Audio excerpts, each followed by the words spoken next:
Hello guys, thanks for watching. Adrian here from AppSeed. So in this video I will present the latest feature added to Flask API dashboard, which is an API generator that uses a model definition as input and generate automatically secure API on top of Flask RESTX library. Let me do a quick demonstration. So basically I will access the public repository, which is published on GitHub under the MIT license. I will clone the source code here. Once the source code is downloaded on a local file system, I will use Docker to start the application. Let me open the sources first using VS Code, which is my daily code editor. Okay, once you're in, you just need to start the application using Docker. Basically, is the Docker Composer app ---- build. The rest of the commands are just to kill the previous containers, just to avoid conflicts. Okay, now we need to wait a little bit.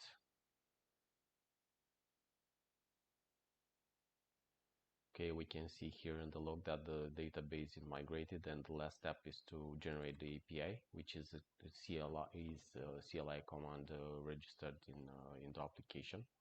Once you see all these successful messages, you should be able to access the Docker, and so this is the sign in, and the API is registered on the API node. At this point, the API is basically empty, so there is no management, there is no model mapped to be served in the API. So this I will do in the next step. Let's go back to the application. Open up two files. There is a models file in the apps directory and also the configuration. So in the models file there is a commented book sample. I will uncomment the class definition, and also in the config, the last section is the API generator, which is a dictionary with models handled by the generator. I will kill the Docker container and rerun it again. And at this point, the API should detect the new model, migrate the database, and generate all the code to interact with the API. The generated code lives here in the API directory, which is always overwritten in case you are executing the generator API CLI command. So now the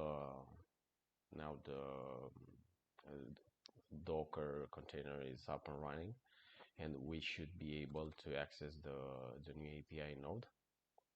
I will refresh the page here. So if we click here, we have Books API. So at this point we are able to interact with the API using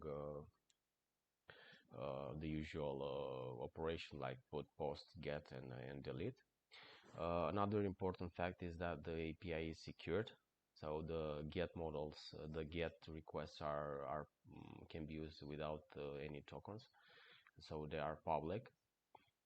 But the mutating requests like create, delete, and update, you should have an account registered in the application. So I will do this. I go here to the in the root application. I will register a new user because the application is not provided with any default users. So I will create a new one. Okay, once you have the user created. You can sign in, of course, but I will use the API to interact with the mutating requests like create, update, and delete using this account. So the security of the API, uh, we can experiment this by importing the sample file provided in the media directory of the project. So we have here a Docker Postman collection and also Postman collection, which the differences between them are is only the API port. For the simple Postman collection is the port default port for Flask 5000, and for Docker is 5085, which is the default Docker port for AppSeed containers. I will open up this one, import the Postman collection, and here we have all the requests. Get the books. Let's send the request. So we have no information. Basically, this request is this one, books. So we have here no the information. The same thing in the Postman, of course.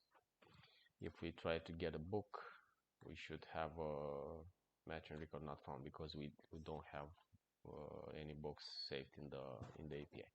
So I will go to the login handler, which basically uses an existing account in the application to get a valid token. Once you have the token returned by the application, you need to save it in the headers here, the token here. So replace this dummy value with the real token, and in the body you need to specify only the title. Once the request is sent, we should have a successful message. Now if we refresh the books, we see that the new item is saved. Of course, we can update the item. Here is item 1, so I will put here a random string. So record is updated. If we refresh the browser, we can see that the item is updated. Okay, let's see how it goes with the new table. Let's test here in the browser. Let's use cities or just another table that we will create dynamically in the next step. Cities, which is unexisting right now. So I will go back to the application and just define my new table here. I will just copy this one and rename it.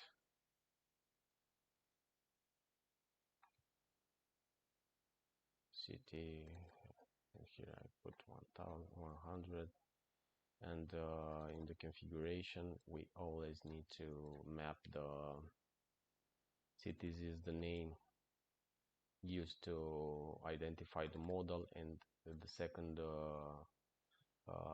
segment is basically the name of the model. So I just updated the models file to include another model and enable the model in the configuration. So I will stop the Docker container. I will execute again the Docker. Of course, all this setup is can be done with manual installation, but the Docker do all the work for us. So we have here all the steps in the Docker file, which basically set up the environment, install the dependencies, copy the environment sample, the defaults are used, and migrate the database, which is super important, and at the end run the generated API command. Okay, now all is up and running. We should be able to access the new API, and The API is here. Of course, there is no information. Let's go to